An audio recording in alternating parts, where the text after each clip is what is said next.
नमस्ते। थर्ड आई में आपका स्वागत है। 21 जुलाई को संसद का मॉनसून सत्र शुरू हो रहा है। सरकार के पास छुपाने को, बचाने को, नहीं बताने को बहुत कुछ है और मेरे ख्याल में सरकार के पास इस समय जो स्थिति है, कुछ भी ऐसी चीज़ नहीं है जहाँ पे सरकार अपनी पीठ पीटे और बताए कि मैंने ये अचीवमेंट है। अचीवमेंट नहीं है, केवल और केवल एक्सप्लेनेशन देना और सरकार उससे किस तरह से बचेगी ये देखने वाली बात है। इंडिया गठबंधन इस समय पूरी तरह से तैयार है और बहुत से इश्यूज हैं देश को भी, मतलब वो चाहे पहलगाम हो, चाहे वो जिस तरह से इलेक्शन मतदाता सूची की तैयारी हो, तमाम इश्यूज हैं।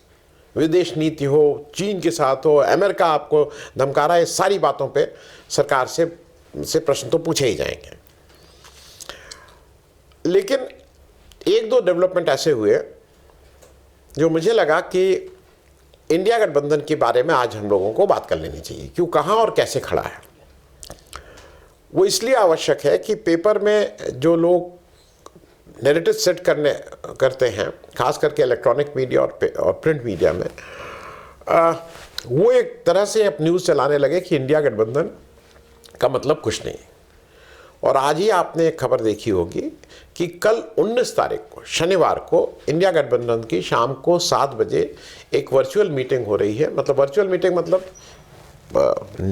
फ़ोन पे होगी, वीडियो कॉन्फ्रेंसिंग जैसी, और उसमें इंडिया गठबंधन के सारे घटक दल उसमें भाग लेंगे।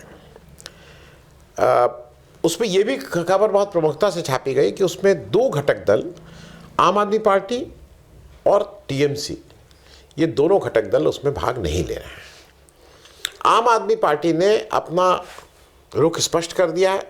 संजय सिंह जी ने कहा है कि अब हम लोग इंडिया गठबंधन का हिस्सा नहीं हैं और इंडिया गठबंधन 2024 के लोकसभा चुनाव के लिए हुआ था, उसका पर्पस खत्म हो चुका है, अब उस गठबंधन का कोई मतलब नहीं। ये आम आदमी पार्टी की पोजीशन है और वो इसका उसने साफ कर दिया कि वो इसका हिस्सा नहीं है।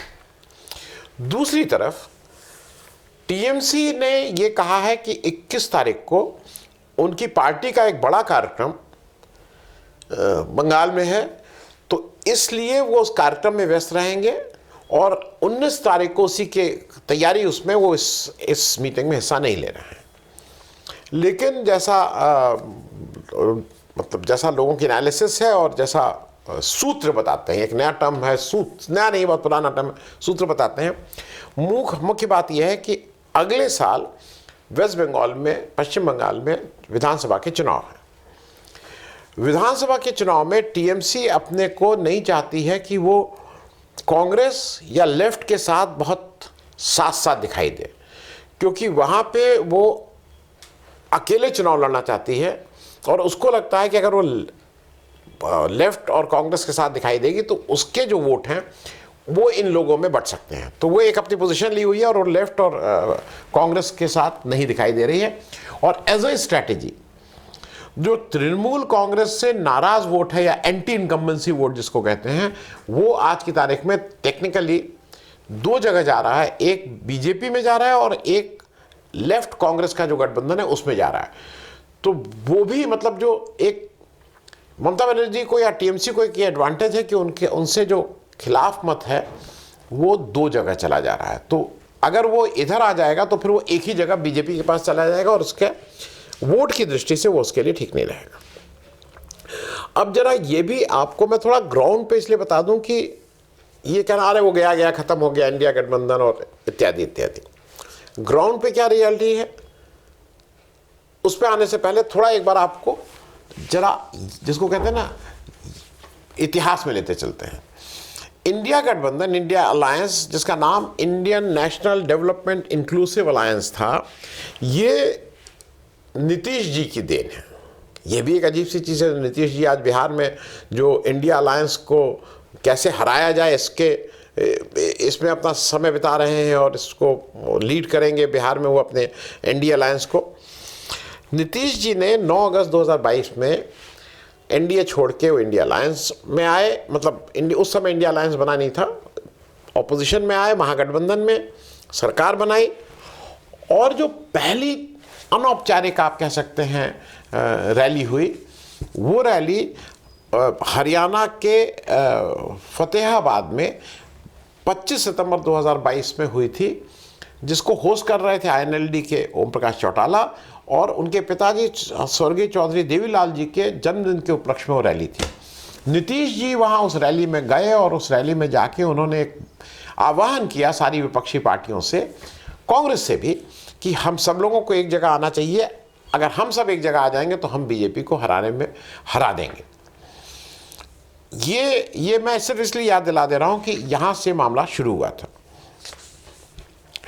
एक चीज और याद मैं इसलिए दिला दूं कि उससे पहले जो विपक्ष की पार्टियां थीं उस पे 3-4 पार्टीज ऐसी थीं जो कांग्रेस से जिसका बातचीत नहीं होती थी। समाजवादी पार्टी, आम आदमी पार्टी, तृणमूल कांग्रेस और बीजेडी। ये 4 पार्टियों का कांग्रेस से संवाद नहीं हो पा रहा था, नहीं था।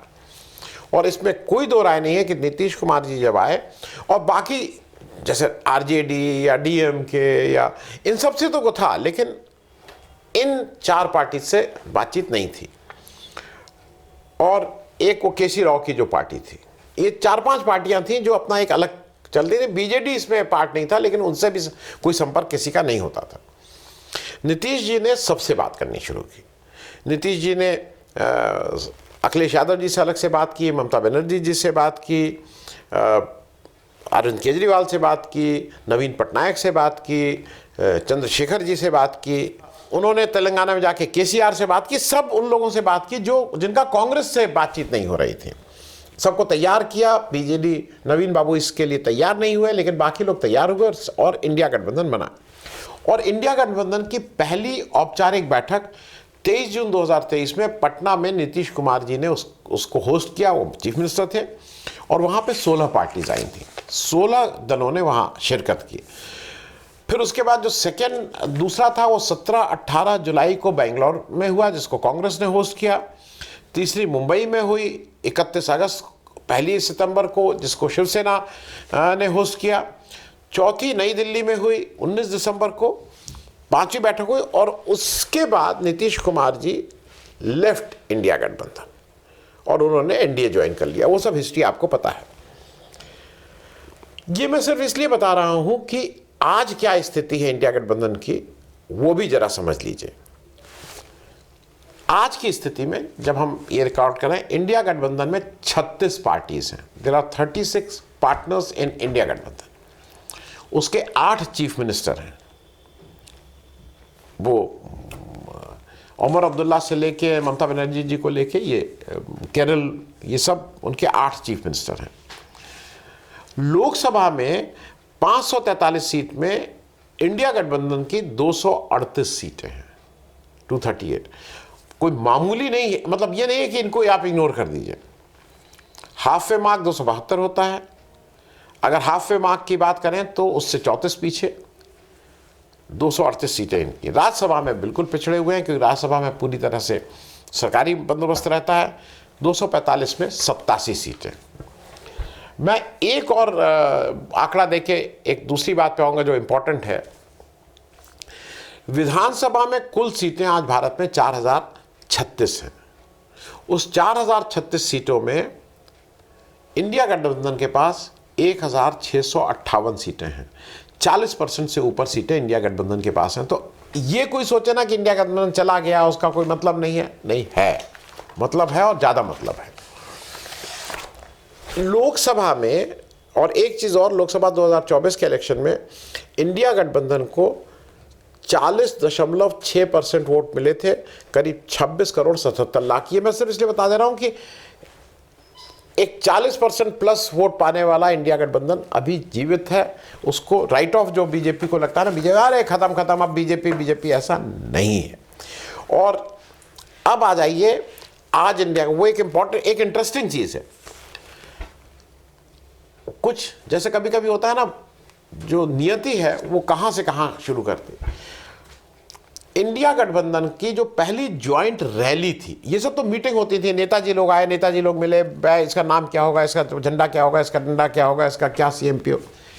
पहली ज्वाइंट रैली जब उन्होंने पहली आम सभा की, वो वो भी पहली आम सभा लोकसभा इलेक्शन से पहले 3 मार्च 2024 को पटना में हुई थी।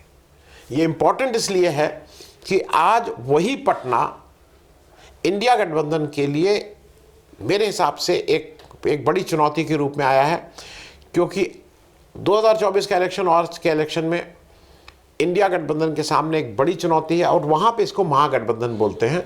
तो थोड़ा बिहार इलेक्शन में इंडिया गठबंधन के लिए एक बड़ी चुनौती है इलेक्टोरली, मतलब चुनाव में भी आपको अपने को प्रूव करना है। अगर इंडिया गठबंधन चुनाव में बिहार में अपने को प्रूव नहीं कर पाता है तो ये जितना कहा जाता है ना कि कांग्रेस नहीं कर पा रही है, कांग्रेस खत्म हुई, वो सारी बातों का कोई अर्थ नहीं रह जाएगा। इसका मतलब इंडिया गठबंधन के लिए बहुत मुश्किल दिन आने वाले हैं। लेकिन बिहार में, अच्छा बिहार का भी थोड़ा ग्राउंड रियलिटी, मैं सिर्फ आज इंडिया गठबंधन की बात कर रहा हूं, मैं एनडीए की या बीजेपी की बात नहीं कर रहा हूं। महागठबंधन में जब 2020 का इलेक्शन लड़ा गया था, बिहार में कुल 243 सीटें, 5 दलों का महागठबंधन था 2020 में। आरजेडी 144 सीट पे लड़ा था, 243 में 144 सीट आरजेडी लड़ा था, बाकी के लिए 99 सीट छोड़े थे, उसमें से 75 जीते थे। कांग्रेस 70 सीट पे लड़ी थी, 19 जीते थे। सीपीआई एमएल 19 सीट पे लड़े थे, 12 जीते थे। सीपीआई 6 सीट पे लड़े थे, 2 जीते थे। सीपीएम 4 सीट पे लड़े थे, 2 जीते थे। अब इसको लेके वहां पे गठबंधन में यह है कि भाई अब सीटें किसको कितनी मिलेंगी। पिछली बार भी बहुत से लोग ये कहते थे कि ये कांग्रेस ने 70 में 19 किया इसलिए हार गई और इसलिए होगा। जो स्ट्राइक रेट था ना, कौन कितना जीता कितना हारा, कांग्रेस का स्ट्राइक रेट और जनता दल यू का स्ट्राइक रेट बराबर था, ये याद रखिएगा। और जनता दल यू के उस स्ट्राइक रेट के साथ नीतीश कुमार बिहार के चीफ मिनिस्टर बने थे एनडीए के। इस बार एक थोड़ा और चैलेंजेस हैं। एक चैलेंज ये है कि वीआईपी पार्टी जो है मुकेश साहनी वाली, वो भी अब इंडिया गठबंधन में आ गई है। वो पिछली बार एनडीए में थी, 11 सीट उसको मिली थी एनडीए में उस गठबंधन में, 4 जीती थी। अब उसको भी अकोमोडेट करना है। अब वो 7 सीट पे होते हैं, 8 सीट पे होते हैं, लेकिन उनको सीटें तो देनी ही होंगी, और सीटों का 243। दूसरा, लोक जनशक्ति पार्टी पारस, मतलब रामविलास पासवान जी के छोटे भाई, चिराग पासवान जी के चाचा, वो एक अपना अलग पार्टी बना के वो इंडिया गठबंधन के साथ अब आ गए हैं। वो भी 2-3-4 सीट लड़ना चाहेंगे। एक जगह और वो है, वो अभी देखना, उसमें दिक्कत क्या है बिहार के रेफरेंस में, AIMIM इसने ये दिखाया है कि वो भी इंडिया गठबंधन में आना चाहता है। अब दिक्कत क्या है कि पिछली बार वो 20 सीट पे लड़े थे 2020 में, 5 सीटें जीते थे। उनके 5 जो जीत के एमएलए थे वो सब आरजेडी में चले गए। अब मुश्किल महागठबंधन में यह है कि अगर वो AIMIM को साथ लेते हैं तो पहली चीज तो AIMIM जहां से जीता हुआ है 5 सीटें, वो तो कहेगा ही ये सीट मुझे दीजिए। वो जीते हुए कैंडिडेट आज आरजेडी में एमएलए साहब लोग हैं, तो अगर AIMIM को दे देंगे तो उनका क्या होगा, वो सिटिंग मेंबर हैं। तो वो थोड़ा मुश्किल है दोनों तरफ के लिए, AIMIM के लिए भी और इंडिया गठबंधन के लिए भी। देखने वाली बात होगी कि उसको कैसे सेटल किया जाए। उसके सीटों के सेटलमेंट के लिए मीटिंग शुरू हो चुकी हैं, तेजस्वी यादव उसको लीड कर रहे हैं। उनका कहना है चाहे कुछ हो जाए, हम लोगों का मतलब अंतोगत्वा हमें कोई दिक्कत नहीं होगी। और चूंकि पिछली बार वो बहुमत से बहुत पास रह गए थे, मतलब करीब करीब पहुंच के नहीं हो पाए थे, तो मेरे ख्याल में इस बार भी 144 सीट पे पिछली बार लड़े थे, इस बार कहा जा रहा है कि वो 138 सीट पे लड़ेंगे ही लड़ेंगे, 4-6 सीटें उनकी कम होंगी। कांग्रेस के बारे में कहा जा रहा है कि कांग्रेस को वो अभी कह रहे हैं कि 50 सीट पे लड़े, लेकिन शायद कांग्रेस 60 सीटों तक कांग्रेस लड़ेगी। 10 सीटें कांग्रेस की कम होंगी, 10 कांग्रेस की कम, 4 या 6 आरजेडी की कम, तो ये 15-16 सीटें आपके झोली में आ रही हैं। अब कहाँ कहाँ जाएंगे, वीआईपी पार्टी में जाएंगी, लोक जनशक्ति पार्टी में जाएंगी, और CPI-ML ने बहुत अच्छा किया था, 19 में 12 जीते थे, और पिछली बार भी 2 लोकसभा जीते हुए हैं। तो शायद CPI-ML, क्योंकि CPI-ML भी थोड़ा चाहती है, उनकी सीटें 19 की जगह शायद उनको 22 या 23 हो, CPI CPM को मिला के 10 सीटें थी, उनको भी शायद 11-12 हो। तो और ये सब वहाँ का एक अच्छी बात यह है बिहार में कि सारे महागठबंधन के जितने भी घटक दल हैं जो इस सीट शेयरिंग में हैं, सब ये कह रहे हैं कि हम लोग का सीट शेयरिंग हो जाएगी।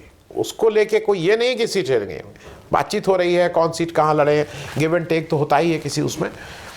इस बीच एक मैं इंडिया गठबंधन की खबर इसलिए बता दूं कि वो भी आज सर्कुलेट हो रहा है, और वो समाजवादी पार्टी के शायद महासचिव हैं प्रदेश के युद्धवीर सिंह साहब, उनके हवाले से चंद्रशेखर आज़ाद जो इंडिपेंडेंट MP हैं, उनके बारे में वो ये कह रहे हैं कि भाई वो मिजाज से तो इंडिया गठबंधन के साथ हैं, लेकिन उनके कुछ क्रियाकलाप ऐसे होते हैं कि लगता है कि वो NDA के साथ हैं।